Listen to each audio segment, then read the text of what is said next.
Hey guys, it's me. I'm back.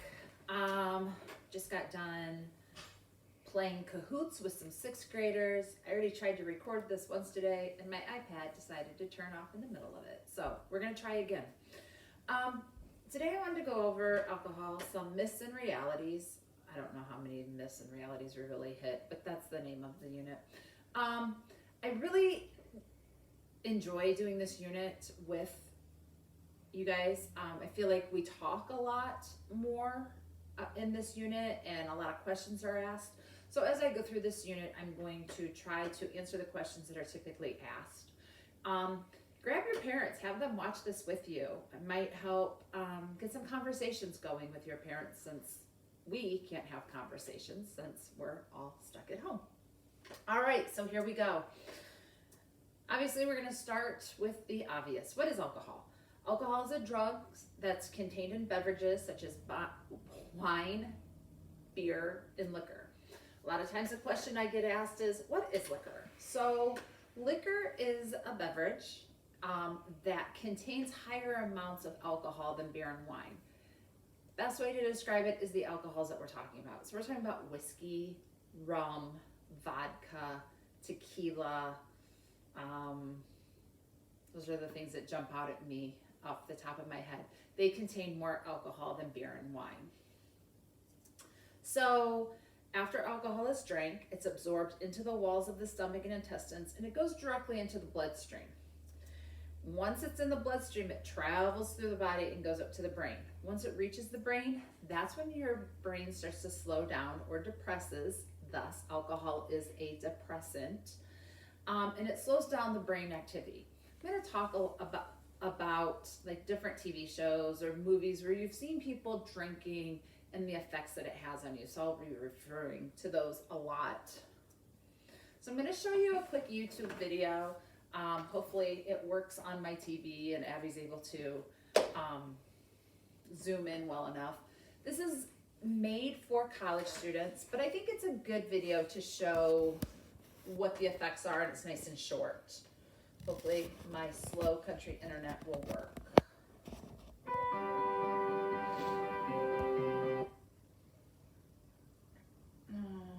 There we go. If you've ever had too much to drink, you've probably noticed that it affects the way you feel and act. But what is actually happening inside your brain when you drink? The cerebral cortex controls your thinking, emotions, and decision-making capabilities. When alcohol hits, it inhibits your ability to think clearly. It also affects the five senses and elevates negative emotions.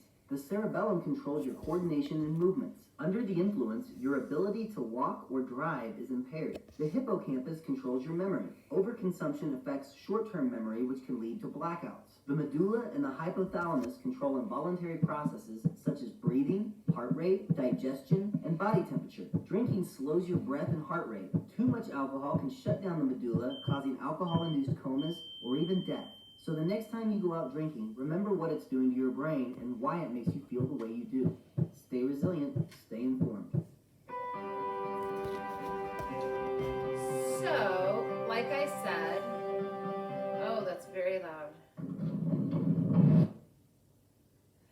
Like I said, that is obviously made for college students, but I really think it does a quick and accurate job of explaining what the alcohol does to your brain.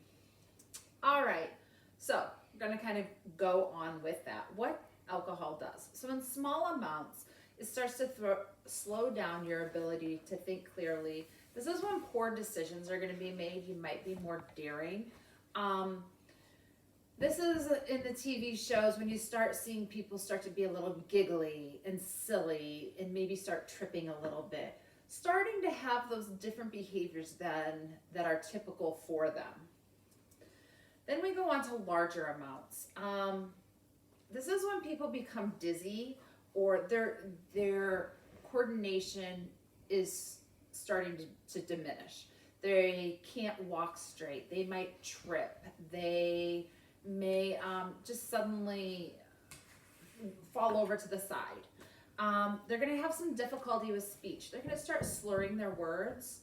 They might not be able to think of a word. And they might have trouble staying awake. If they're sitting on a couch or something, they might have trouble just staying awake. Some people may pass out, or they might lose their memory of what happened during the time that they were drinking. These are when in the movies and TV shows people have drank a lot of alcohol. The behavioral effects are they're talking loudly, the silliness, foolish and obnoxious behavior. Some people get a bit more violent when they drink, so they might be very argumentative, or they might actually get into a physical fight. I know you guys have seen shows and movies where these actions have taken place. Everybody's body and everybody's personality reacts differently to alcohol. So people don't know how their body is going to react. All right, so this is when I get, oh, Mrs. Gaze, everybody drinks. It's not that big of a deal. So there's kind of this myth that everybody does drink at school, that, that's just what people do. And I'm not saying so much in 8th grade. I'm talking more as you get older. So back in November, I know I go back to this a lot, but back in November when I had you take the long survey answering 100 and some questions, one of the questions was, have you drank in the last year? So recently we got the results back.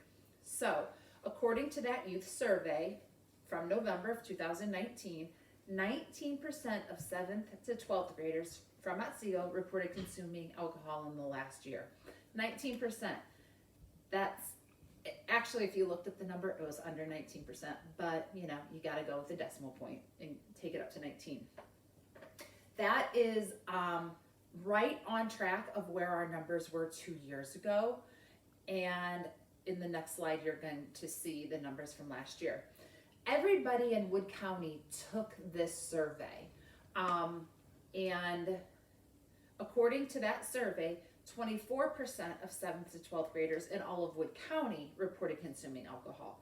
So Otsego is lower than the Wood County statistics. I think that's something to be proud of. That is right there showing you that no, not everybody is drinking. It is a lower number than people like to think. I know this is a great slide. You can actually buzz in on this, Abby, if you want. This is from our survey this year. And it's kind of hard to see, I know, but if you are someone who is into statistics, this is something interesting to look at. So we have on the far side the different years that the survey has been taken, and then we have the line graph that actually shows the numbers. As you can see, our junior high numbers are super low. Did jump in the 9th grade. Our numbers did jump, and but then look at our 10th and 11th grade. They're actually almost the same as our freshmen and, as our sophomores and juniors. Our seniors are a bit higher. This also goes into, you can come back to me, Abby. This also goes into the actual class itself. Different classes are different, so you have to look at those classes as well. Our numbers are really good. This is just, I'm showing you this to show you, not everybody is drinking. Less than a quarter of our freshmen, sophomores, and juniors are drinking. Not everybody's doing it. Very few are actually drinking. And that's in the last year, too. It might have just been somebody did once, but they had to answer yes on that survey, to be honest. So I guess my whole thing with this one is the myth that everybody drinks, it's not true. They don't. This is where normally if I'm in, Abby, how am I with time? You're at 9 minutes. Okay. This is when I'm typically in the classroom. I go ahead and I kind of review the drinking policy for sports when you're in high school, because let's face it, you are almost there. If you play sports in high school, you will get drug tested. So every season you play, you will get tested at the beginning of the season. So let's say you are a fall athlete. So you are either a football cheerleader, you are a cross-country runner, you play football, you play soccer, or you play volleyball. there is a date that you will be told you are getting drug tested. Everybody who plays those sports gets drug tested on the same day. That is the only time of the season you will know you're going to get drug tested. It is announced. After that, they're all random drug tests. I'm going to be very, very blunt and tell you how it happens. They hand you a plastic little container with a lid on it. You go into the bathroom and you have to pee in that cup, put the lid back on, bring it out. After that first initial drug test, during lunch, about 3 times during a season, random drug tests happen. I don't know when they happen. I think Mr. Furtick is the only one who knows when the drug tests are going to happen. They're typically once a month, though. Abby says they're typically once a month. Mr. Furtick gets on the announcements prior to lunch and says, okay, I need to see these people. And he has a list of random athletes. And during lunch at some point, you have to go up to the table, grab the plastic container, go in and go to the bathroom, bring it back out, and set it on the table. It's kind of gross because it's during lunch, but no one really even pays any attention to it at this point. So you are randomly drug tested. You will not know when your name is called. 1 year, I feel like Will's name was called like 6 out of the 7 times they were randomly drug tested during his season. Another year, he might not have been called at all. It is totally random. Mr. Furtick just pushes a button on his computer and it pulls out random names. If you do have alcohol in your system or drugs, because it tests for alcohol, drugs, and nicotine, then that's where procedures start to be followed and you have to do certain things. So I always like to kind of go over that. I always seem to have a lot of questions about that when I bring it up during this section. So I hope I got most of the questions. It's really a simple process, and it seems really weird and foreign right now, but after you do it the first time, you're just like, oh, here we go. All right, so drinking behaviors. There's 4. The first is abstinence. So about 35% of Americans don't drink at all. This could be for religious reasons. They might be allergic. They might be an alcoholic. So you're like, well, Mrs. Gase, if they're an alcoholic, that means they have to drink. No, they're a recovering alcoholic, so they no longer drink at all.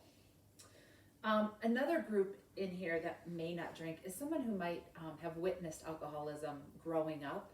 Maybe their parent or grandparent or aunt, uncle had a drinking problem, and they've made the conscious decision that they're just not going to drink because they saw all the effects that it had on this person and this person's family's life.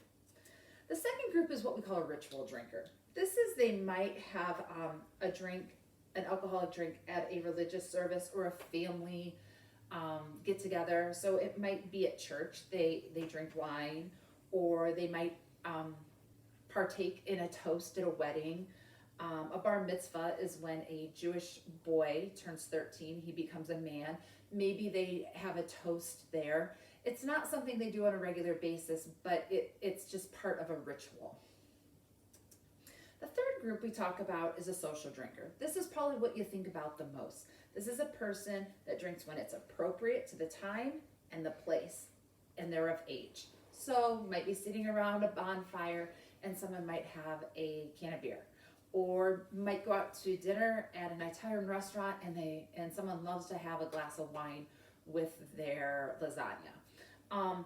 Notice it says appropriate time and place and age. This is also people who are responsible and do it. They might have someone who's driving them, or they might just be at home. This is a majority of the people we think of drinking. The last group is the compulsive or problem drinkers. I don't know why my thing is off. It drives me nuts, and I've tried to fix it a million times. Whatever. So this is when alcohol is used to cope with problems or negative feelings, and it typically involves drinking too much and too often, can be destructive, and frequently increases the person's problem. This is a person that's still trying to get that feeling, the effects of the alcohol, that feeling, but they're addicted, so it takes more and more alcohol to get that desired feeling. This is a person a lot of times who can't stop drinking. They drink 1 and it goes from 1 to 8 because they can't stop. They're compulsive, they have a problem.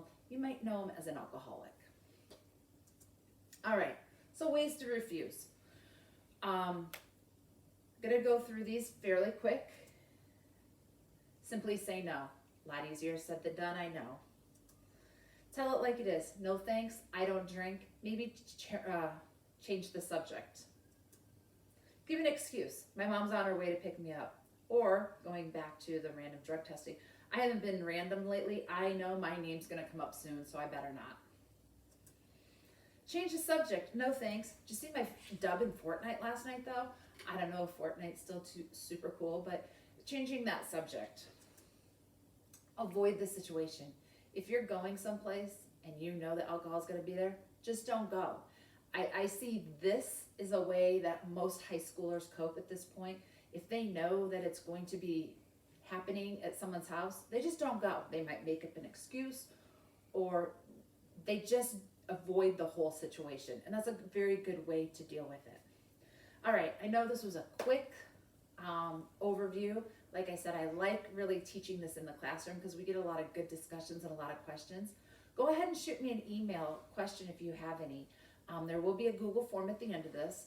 The whole point of me putting this together is to inform you and to educate you so you guys can make the right decisions when these different opportunities are presented to you, and you can make the informed decision and the right decision. So have a good day. Fill out the Google form and keep making good choices. I miss you guys. Bye.